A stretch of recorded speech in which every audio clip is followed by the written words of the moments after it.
अस्सलामुअलैकुम। आज के टॉपिक में हम प्रोग्रामिंग टेक्निक्स पढ़ेंगे। इससे पहले एक पॉइंट है, that is relationship of object program, source program and compiler.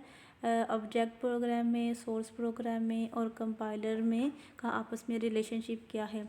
A source program is written by a programmer in a programming language such as C.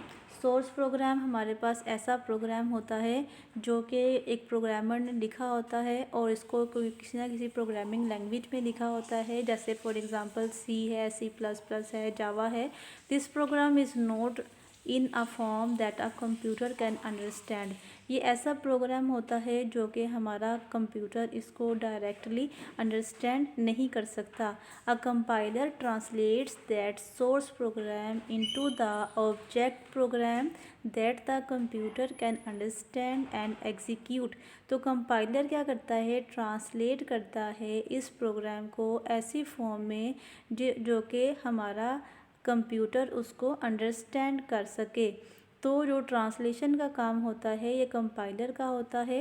Compiler translate करता है, compiler translate करता है किसको, सॉरी कंप्यूटर लिख दिया मैंने। जो source program होता है, सोर्स कोड होता है, वो जाता है कंपाइलर के पास। फिर कंपाइलर इस सोर्स प्रोग्राम को कन्वर्ट करता है ऑब्जेक्ट कोड में। Programming techniques. Computer programs are developed by using different programming techniques. Computer program हम मुख्तलिफ़ तरह की प्रोग्रामिंग टेक्निक्स के थ्रू डेवलप कर सकते हैं। Some important programming techniques are as follows. जैसा कि एक प्रोग्रामिंग टेक्निक हमारे पास है structured programming. Structured programming is a programming technique in each a program is divided into a small units called modules और सब प्रोग्राम्स। स्ट्रक्चर्ड प्रोग्रामिंग हमारे पास एक ऐसी टेक्निक है जिसमें हम क्या करते हैं, एक छोटे प्रोग्राम को छोटे छोटे मॉड्यूल्स में या छोटे छोटे सब प्रोग्राम्स में डिवाइड कर देते हैं। जब हम एक प्रोग्राम को छोटे छोटे मॉड्यूल्स में या छोटे छोटे प्रोग्राम्स में डिवाइड कर देते हैं तो उस प्रोग्रामिंग को हम कहते हैं structured programming. Each module consists of different instructions to perform a particular task। जितने भी मॉड्यूल्स होते हैं वो एक ख़ास काम को करने के काबिल होते हैं। This module is executed when the main program calls it. ये मॉड्यूल तब ही एग्जीक्यूट होते हैं जब इनको कॉल किया जाता है। When main program calls a module, जब एक मेन प्रोग्राम उन मॉड्यूल्स को कॉल करता है, the control moves to the called module temporarily. जो कंट्रोल होता है वो डायरेक्टली उस मॉड्यूल के पास चला जाता है उसको एग्जीक्यूट करवाने के लिए। The control moves back to the main program. उसके बाद कंट्रोल मेन प्रोग्राम के पास वापस आता है after executing the instructions of the module. For example, अगर हमने एक मॉड्यूल बनाया हुआ है डिस्प्ले का, सपोज़ फॉर एग्ज़ाम्पल हमने एक डिस्प्ले का फंक्शन बनाया हुआ है, ये है डिस्प्ले का फंक्शन। तो इसकी ये इंस्ट्रक्शंस है, तो इसको हम कॉल कैसे करेंगे, इसको हम कॉल करेंगे इसके नाम के साथ। ठीक है, इसके नाम के साथ हम इसको कॉल करेंगे। ये टर्मिनेटर्स लगा के हमने इसको कॉल कर लिया। तो कंट्रोल जो है, जब इसको हम कॉल करेंगे कंट्रोल डायरेक्टली उस फंक्शन के पास जाएगा, उस मॉड्यूल के पास जाएगा जहां हमने इसको डेवलप किया होगा। तो उसके बाद जब इसको एग्जीक्यूट करवा देगा, एग्जीक्यूट करवाने के बाद फिर मेन फंक्शन के पास वापस आ जाएगा। कौन आएगा? कंट्रोल।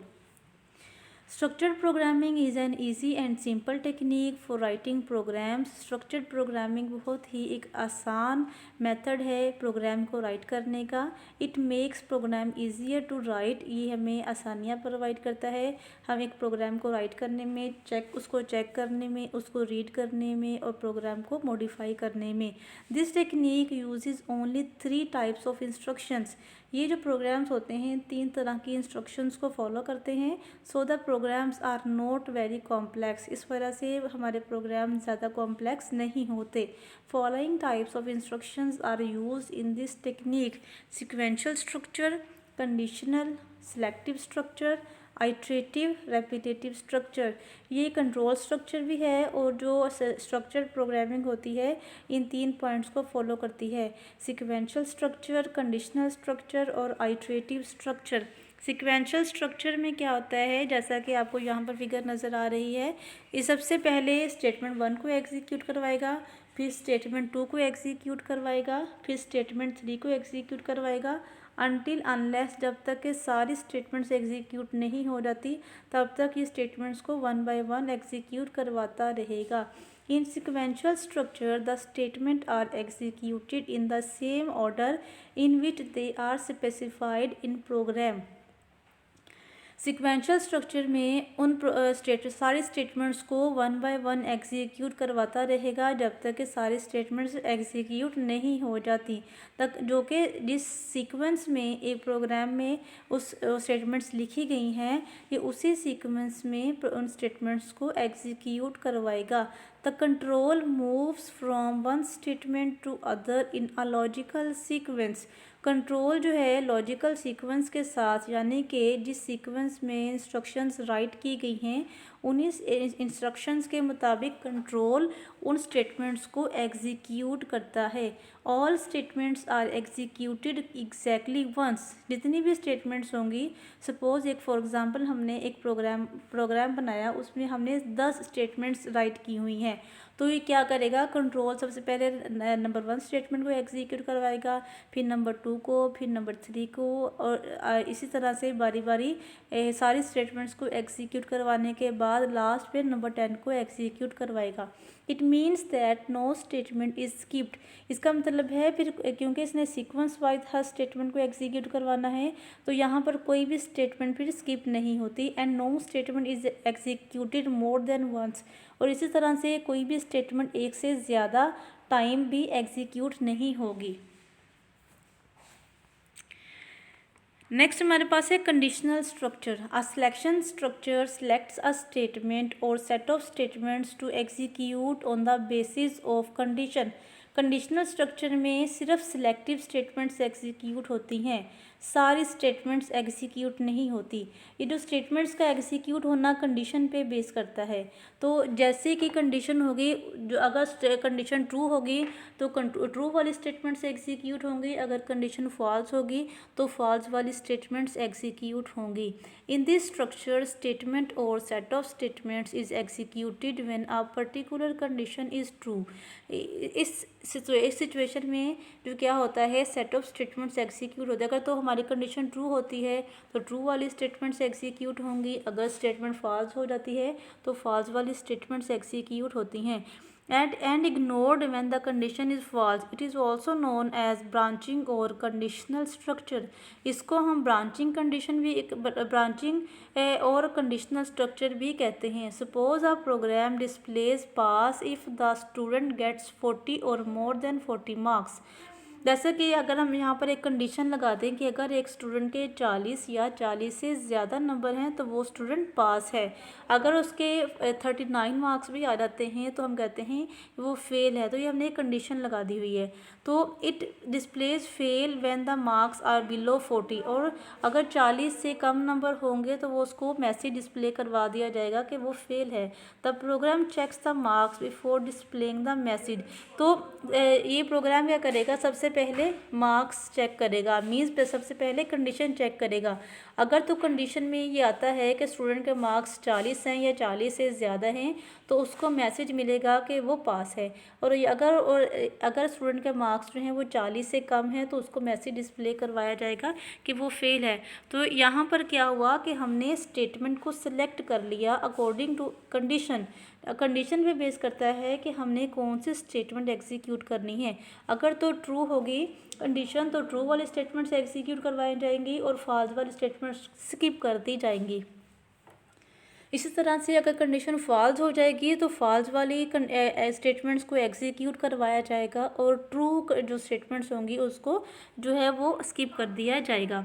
थर्ड हमारे पास है आइट्रेटिव स्ट्रक्चर। आइट्रेटिव स्ट्रक्चर हमारे पास क्या होता है, जैसे आप टेबल लिखते हैं ना, आपने 5 का टेबल लिखा, 5 1 सा 5, 5 2 सा 10, 5 3 सा 15। आपने वहाँ पर क्या किया, एक ही आपने एक टेबल है 5 का, वो आपने 10 मरतबा या 5 मरतबा चलाना है। तो आप वहाँ पर क्या करते हैं, लूप का इस्तेमाल करते हैं, आइट्रेशंस का इस्तेमाल करते हैं। एक आप इसके अंदर कोड लिख देते हैं तो वो कोड जो है उसको आप 10 मरतबा चला लें, 15 मरतबा चला लें। तो जो ऐसा कोड जो कि हमें बार बार एग्जीक्यूट करवाना होता है तो वहाँ पर हम लूप्स का इस्तेमाल करते हैं। लूप हमारे पास क्या होता है, लूप हमारे पास ऐसे फंदा होता है जिसका स्टार्टिंग और एंडिंग पॉइंट सेम होता है। ये ऐसी स्टेटमेंट्स जो कि बार बार एग्जीक्यूट करवानी होती हैं तो वहाँ पर हम लूप्स का इस्तेमाल करते हैं। Iterative structure represent repetition structures execute a statement और सेट ऑफ स्टेटमेंट्स रैपिडली। जो रेपिटेशन स्ट्रक्चर है वो एक स्टेटमेंट को या सेट ऑफ स्टेटमेंट्स को बार बार एग्जीक्यूट करवाता है। It is also known as iteration structure और लूप। हम इसको ऐसे स्ट्रक्चर को आइट्रेशन स्ट्रक्चर भी कहते हैं या लूप कहते हैं। Loops are basically used for two purpose. Loops को हम दो तरह के मकसद के लिए इस्तेमाल करते हैं, टू एग्जीक्यूट अ स्टेटमेंट और number of statements for a specified number of times. एक स्टेटमेंट या सेट ऑफ स्टेटमेंट्स को specific number of times, specific number of times का क्या मतलब है, जैसे फॉर एग्जांपल आप किसी स्टेटमेंट को 10 टाइम्स एग्जीक्यूट करवाना चाहते हैं, 15 टाइम्स एग्जीक्यूट करवाना चाहते हैं, 50 टाइम एग्जीक्यूट करवाना चाहते हैं। तो ऐसे जैसे मैं आपको कहती हूँ कि आपने एक स्टेटमेंट लिखनी है आई लव पाकिस्तान। उस आई लव पाकिस्तान का जो मैसेज है आपने 20 मरतबा अपने प्रोग्राम के थ्रू एग्जीक्यूट करवाना है और डिस्प्ले करवाना है। तो आप क्या करेंगे, अगर आप लूप वगैरह का इस्तेमाल ना करें तो 20 मरतबा आपको लिखना पड़ेगा, जो उसकी डिस्प्ले स्टेटमेंट होगी वहाँ पर लिखना पड़ेगा I love Pakistan, I love Pakistan, I love Pakistan, 20 मरतबा आपको लिखना पड़ेगा। लेकिन अगर आप यही लूप का इस्तेमाल करते हैं, सिर्फ एक दफ़ा आपको लिखना पड़ेगा आई लव पाकिस्तान और उसके बाद आप लूप लगा देंगे, वो लूप उस स्टेटमेंट को 10 मरतबा एग्जीक्यूट करवा देगा। फॉर एग्जाम्पल, अ यूज़र में display his name on screen for 10 times. To use a sequence of values, for example, a user may display a set of natural numbers from 1 to 10। इसी तरह से अगर user से हम कहें कि वो 1 से लेकर 10 तक नंबर्स जो हैं वो डिस्प्ले करवाए, तो अगर आप लूप्स का इस्तेमाल नहीं कर रहे तो आपको 10 स्टेटमेंट्स लिखनी पड़ेगी, जिसमें नंबर 1 स्टेटमेंट आप 1 डिस्प्ले करवाएगी, नंबर 2 स्टेटमेंट 2 डिस्प्ले करवाएगी, नंबर 3 जो स्टेटमेंट है वो 3 डिस्प्ले करवाएगी। तो इस तरह से आपको 10 स्टेटमेंट्स लिखनी पड़ेंगी। लेकिन अगर आप यहीं पर लूप इस्तेमाल करते हैं तो एक लूप के थ्रू आप वहाँ पर 1 से लेकर 10 तक नंबर्स डिस्प्ले करवा सकते हैं। जैसा कि यहाँ पर एक फ़्लो चार्ट बना हुआ है, फ़्लो चार्ट हमने पहले भी एक प्रैक्टिस की हुई है। तो यहाँ पर हम देखते हैं कंडीशन, अगर तो कंडीशन ट्रू होती है तो यहाँ पर स्टेटमेंट्स एग्जीक्यूट होंगी। जैसे कंडीशन फॉल्स होती है तो आपका जो कंट्रोल होता है वो बाहर आ जाता है। जो लूप्स लगी होती है ना, लूप्स में भी हम कंडीशन लगाते हैं। कंडीशन में हम बताते हैं, जैसे हम कहते हैं कि आपने जो नंबर है ना ये 1 से लेकर 10 तक चलाना है, ठीक है। तो अगर 1 से लेकर 10 तक आपने नंबर चलाना है तो ये 1 से लेकर 10 तक नंबर आपको डिस्प्ले करवाएगा, 1 2 3 अप टू 10 तक। तो जैसे ही ये नंबर 11वां चलाने की कोशिश करेगा ना तो स्टेटमेंट हो जाएगी फॉल्स। तो इस वजह से आपका 11वां नंबर डिस्प्ले नहीं होगा और कंट्रोल बाहर आ जाएगा। फंक्शन कॉल, अब जैसे कि हमने स्ट्रक्चर्ड प्रोग्रामिंग पढ़ा था कि छोटे छोटे हम मॉड्यूल बना लेते हैं। वो मॉड्यूल क्या होते हैं, छोटे छोटे फंक्शंस होते हैं। हर फंक्शन एक ख़ास काम परफॉर्म करने के लिए हम यूज़ करते हैं। तो जिस तरह से अगर आप जो फंक्शंस होते हैं ना, जब वो एक बना लेते हैं फंक्शन, जब हमने उस फंक्शन को चलाना होता है ना तो उसके नाम के साथ हम उसको कॉल करते हैं। तो जिस तरह से आप कह लें कि जैसे वाइवा होता है ना आपका, तो यहाँ पर हम कह लें कि हमने 40 स्टूडेंट्स का वाइवा लेना है। तो हमने हर स्टूडेंट को कह दिया कि ये टॉपिक तैयार कर लें। तो जब उस टॉपिक के बारे में हमने पूछना होगा ना, तो जो टॉपिक हमने जिस स्टूडेंट को असाइन किया होगा, हम उस स्टूडेंट का नाम लेंगे, उसको कॉल करेंगे और वो स्टूडेंट आके जो है प्रेजेंट करना शुरू कर देगा। सेम उस तरह से जैसे कंप्यूटर में फंक्शन बनाते हैं ना हम छोटे छोटे, हर फंक्शन को एक ख़ास मकसद के लिए डेवलप किया जाता है। जब उस फंक्शन की हमें ज़रूरत होती है, हम उस फंक्शन को उसके नाम के साथ कॉल करते हैं, वो एग्जीक्यूट होता है, वो अपना काम परफॉर्म करता है और फिर चला जाता है। तो प्रोग्रामिंग में भी सेम ऐसा ही है। Function call is a type of statement that moves the control to another block of code. जैसे कि आपको यहाँ पे एक पिक्चर नज़र आ रही है ना, इस पिक्चर में क्या होता है कि ये फंक्शन बनाया हुआ है, ये वाला फंक्शन, ये फंक्शन है, ये उसकी स्टेटमेंट्स हैं ये वाली सारी। तो इधर एक और हमने प्रोग्राम बनाया हुआ है। तो हमने इस फंक्शन को जब कॉल करना है ना, तो फंक्शन कॉल करेंगे उसके नाम के साथ। यहाँ पर ये कोई एक दूसरा एक प्रोग्राम है, ठीक है। ये प्रोग्राम की पहली स्टेटमेंट है, ये दूसरी है, और यहाँ पर हमने इस फंक्शन को कॉल किया। जब फंक्शन को कॉल किया ना, तो कंट्रोल चला गया डायरेक्टली उस फंक्शन के पास। जब उस फंक्शन के पास किया, उसको एग्जीक्यूट करवाया, जब उसका काम ख़त्म हो गया, कंट्रोल वापस अपनी जगह पर आ गया।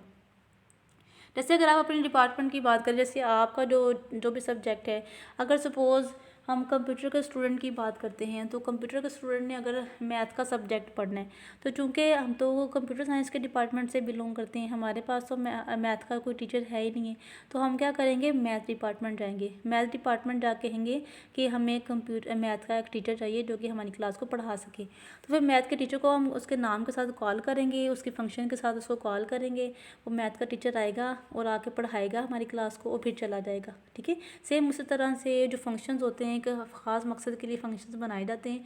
जब हमें इसकी ज़रूरत होती है, हम इसको कॉल करते हैं और कॉल करने के बाद इसको एग्जीक्यूट करते हैं। जब इसकी फंक्शनैलिटी ख़त्म हो जाती है, इसकी परफॉर्मेंस ख़त्म हो जाती है, चला जाता है। The control returns back to after executing all statements in the block. जैसे कि अभी हमने बताया कि जैसे ही उसका काम खत्म हो जाता है, कंट्रोल वापस अपनी जगह पर आ जाता है। The remaining statements are executed immediately after the execution call when the control is return. जब कंट्रोल वापस आ जाता है, तो जो प्रोग्राम की बाकी स्टेटमेंट्स होती हैं वो एग्जीक्यूट होना स्टार्ट हो जाती हैं। एडवांटेजेस हैं कुछ प्रोग्रामिंग स्ट्रक्चर प्रोग्रामिंग को यूज़ करने के। रीयूजेबिलिटी है, ईजियर टू कोड है, ईजियर टू मॉडिफाई है, ईजियर टू मेंटेन है। डिसएडवांटेजेस ऑफ प्रोग्रामिंग है। तो ये रीयूजेबिलिटी क्या होता है? रीयूजेबिलिटी क्या होता है कि सपोज एक प्रोग्राम हमने एक कोड लिखा ना, जैसे मैंने एक फंक्शन बनाया है, मैंने एक फंक्शन बनाया ऐड का, एक फंक्शन मैंने बनाया सब्ट्रैक्शन का, तो एक फंक्शन मैंने बनाया मल्टीप्लिकेशन का। और जब भी मैंने एडिशन करवाना है, मैं एडिशन को कॉल कर लूँगी। जब मैंने सब्ट्रैक्शन करवानी, मैं सब्ट्रैक्शन को कॉल कर लूँगी। जब मैंने मल्टीप्लिकेशन करवानी है, मल्टीप्लिकेशन को कॉल कर लूँगी। तो एक कोड को मैं बार बार रीयूज़ कर रही हूँ ना, जब जब मुझे ज़रूरत पड़ रही है तब तब मैं कॉल करके इसको रीयूज़ कर रही हूँ।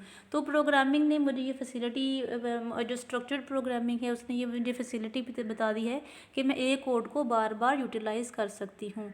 ईजियर टू कोड है, क्योंकि हमारा जो कोड होता है वो छोटे छोटे पार्ट्स में हमने उसको डिवाइड कर दिया हुआ है, इस वजह से इसको कोड करना भी आसान हो गया हुआ है।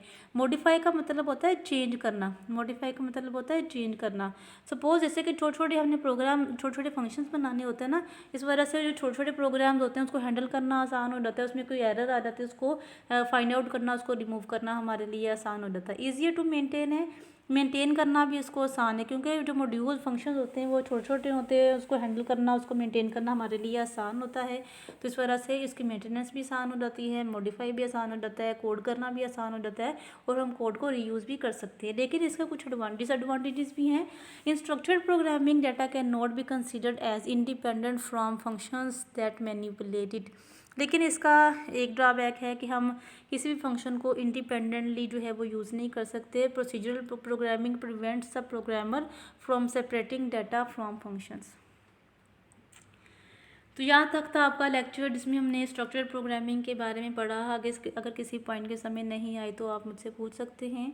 अपना ख्याल रखिएगा, दुआ में याद रखिएगा। टेक केयर, अल्लाह हाफिज़।